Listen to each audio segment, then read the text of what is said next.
Le Bitcoin qui a atteint un niveau hier historique, 112 000 dollars l'unité, et potentiellement ça pourrait continuer en plus, si j'ai bien compris. Alors, ça pourrait continuer. On est quand même, alors avec des pincettes, hein, parce qu'on n'a quand même pas cassé, on n'a toujours pas cassé ce niveau de résistance qu'on voit ici d'un point de vue chartiste. On l'a travaillé, on l'a légèrement dépassé, mais on est venu clôturer en dessous, donc on n'est quand même pas parvenu à le casser. Mon constat sur le Bitcoin, il est un peu le même que sur l'or au final. D'ailleurs, c'est si on prend les derniers mois, les courbes de l'or et du Bitcoin se ressemblent de plus en plus. On est dans un trading range entre 100 000 et 110 000 dollars maintenant depuis le mois de mai. Donc, on est en train d'évoluer dans cette zone. Bien sûr, il n'est pas impossible qu'on casse la résistance et à ce moment-là, on pourrait connaître une accélération et aller dépasser ce plus haut de 112 000 qu'on a vu hier et peut-être même largement le dépasser. Vous verrez aussi je vais faire un petit récap aussi sur les prévisions des banques à ce niveau-là. En tout cas, dans l'immédiat, dans le très court terme, on n'est pas encore sorti du trading range. On pourrait revenir sur les 105 000 qui constituent le prochain niveau de support, voire les 100 000 si on venait à le casser. Tant qu'on reste dans ce trading range, on peut, si on est trader, s'amuser à jouer les rebonds support-résistance, bien sûr. Si on casse les 100 000 à la baisse, le support, alors d'abord les 105 000, faisons les choses dans l'ordre. D'abord les 105 000, ça nous ramènera à 100 000.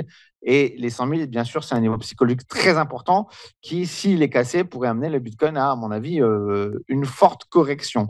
Peut-être même du même ordre que ce que je disais avec l'or, peut-être 20, 25, peut-être même 30%. Maintenant, si on casse à la hausse et si on sort du trading range, là, on pourrait avoir effectivement une hausse. A priori, c'est ce qu'anticipent toutes les banques, puisqu'on a la Standard Chartered qui estime d'ici fin Q3 2025 une hausse de plus 25%, ce qui ramènerait le Bitcoin à 135 000 dollars quand même.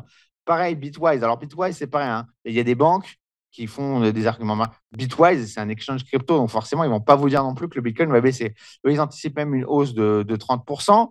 Alors, à très court terme, il y a Matrix Sport, donc un média qui estime que ça pourrait, d'ici fin juillet, donc c'est très bientôt, venir à 116 000 dollars, ce qui nous amènerait à casser ce niveau de support, de résistance dont je vous parlais. À plus court terme, on a un certain nombre de banques et d'analystes qui estiment que les 140 000, c'est le juste prix. Euh, et pareil, c'est GlobalX. Donc, GlobalX, c'est un émetteur d'ETF. Alors, ce n'est pas vraiment une banque, c'est un émetteur d'ETF, mais ils ont des ETF crypto. Donc, pareil, est-ce que ce n'est pas un argument marketing? Eux, ils estiment carrément une hausse de plus 45% à 160 000 dollars. Moi, ce qui m'inquiète quand même, avec toutes ces prévisions, c'est qu'elles vont tous dans le même sens. Ce qui, moi, je trouve un peu inquiétant, c'est que quand tout le monde dit qu'il faut acheter, c'est peut-être là parfois le moment où il faut vendre. Alors, attention, je dis ça avec des pincettes. Je n'ai pas plus de boules de cristal que les banques ou que les départements recherche des émetteurs d'ETF ou des plateformes crypto, mais quand même, j'ai fait pas mal de recherches. Tout le monde est positionné à la hausse sur le Bitcoin.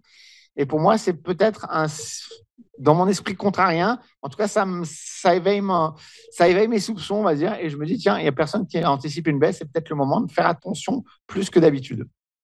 On lit un peu à droite à gauche, c'est-à-dire qu'actuellement le sentiment est très favorable au marché du Bitcoin pour plusieurs raisons, qu'elles soient macroéconomiques avec la détente justement sur les négociations commerciales, les anticipations de baisse de taux de la Réserve fédérale américaine. Le marché anticipe toujours de baisse de taux et ça favorise les actifs à risque. Désormais, le Bitcoin est compris comme étant un actif risqué.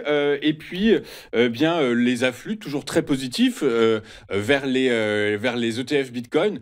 Donc, tout ça, ça porte actuellement le marché. C'est le sentiment qui est actuellement dominateur. Ceci étant, et c'est ce qu'on lit également, c'est-à-dire que tout choc, et notamment choc macroéconomique, vous parliez d'une éventuelle récession mondiale, on pense plutôt aux États-Unis, mais un éventuel choc récessionniste, ça ferait plonger inévitablement le Bitcoin. Certains disent 90 000 dollars.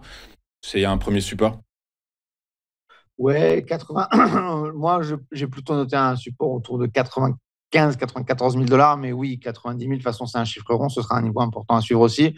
Le seuil important, après, si vraiment on a une correction et si vraiment on a une forte baisse, ce sera les fameux 73 000 sur lesquels on a buté à de nombreuses reprises avant d'arriver aux 100 000. Donc là, si on remonte un petit peu dans le passé, enfin, pas tant que ça finalement, parce qu'avec le Bitcoin, tout va vite, mais ce niveau sur lequel on avait buté, c'était l'année dernière, quasiment jour pour jour, entre mars et octobre 2024. Donc, sur cette longue période, sur laquelle on avait cette résistance à 73 000 $ qui n'arrivait pas à être franchie, qui, à mon avis, redeviendra probablement un niveau de support très important dans l'avenir, si correction il y a, bien sûr.